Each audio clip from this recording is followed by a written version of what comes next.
Je m'appelle Tom Siben. Je travaille comme technicien d'entretien chez Lennox, un fournisseur global de solutions de climatisation, surtout d'installations frigorifiques, de chauffage et de climatisation. Mes tâches dans l'entreprise concernent surtout la maintenance et la réparation d'installations frigorifiques. McDonald's, KFC et Ziggo sont des clients pour lesquels nous travaillons régulièrement. Je travaille surtout avec le Testo 557 maintenant. Ce qui est superbe avec cet appareil, c'est qu'on peut voir tout à l'écran. Par ailleurs, vous pouvez établir une connexion avec l'appli sur votre téléphone. Pour y garder un œil sur tout, les pressions, les températures et c'est simplement un appareil polyvalent, de sorte qu'on a besoin de beaucoup moins de choses. Je travaille ici sur le toit de McDonald's. Je vous montrerai d'abord comment vous configurez le système, c'est tout simple. Ici, vous avez par exemple une sonde de température. Vous voyez par la lumière verte que la connexion avec le Testo 557 est active. Orange signifie qu'il n'y a pas encore de connexion. En ce moment, je suis en train de relier tous les éléments de l'appareil Testo de sorte à voir tout sur mon téléphone.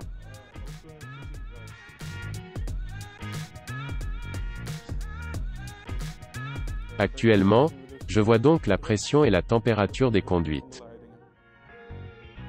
Avant d'utiliser le Testo 557, j'avais toutes sortes d'appareils. Mon kit d'appareils de mesure, ma sonde de température, les câbles de mesure, ainsi qu'un crayon et du papier. Donc vous le voyez, on doit toujours amener plusieurs choses et ce qui est superbe avec l'appareil Testo, c'est qu'en fait, tout se trouve dans la mallette. Avec mon ancien appareil de mesure, je devais lire les valeurs moi-même, maintenant, c'est du tout numérique. Vous voyez donc sur le téléphone mobile le type de fluide frigorigène, les pressions ainsi que la surchauffe et le sous-refroidissement. Ce que je peux voir tout de suite ici, c'est que tout fonctionne déjà bien.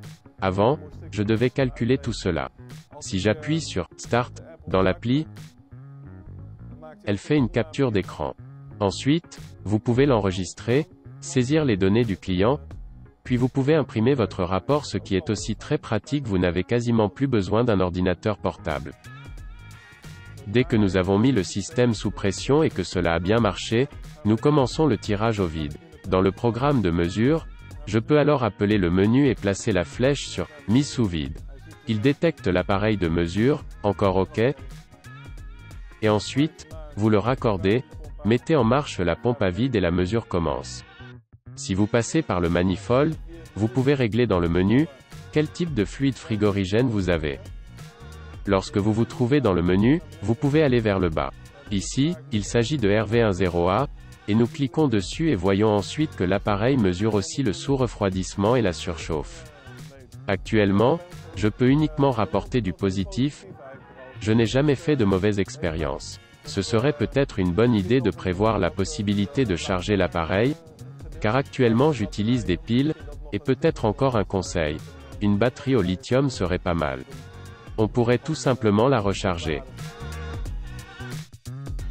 Ce que j'aimerais dire encore aux autres techniciens, cet appareil fait vraiment gagner beaucoup de temps, on a besoin de moins d'équipement, on a moins à faire soi-même car le Testo 557 fait tout à votre place.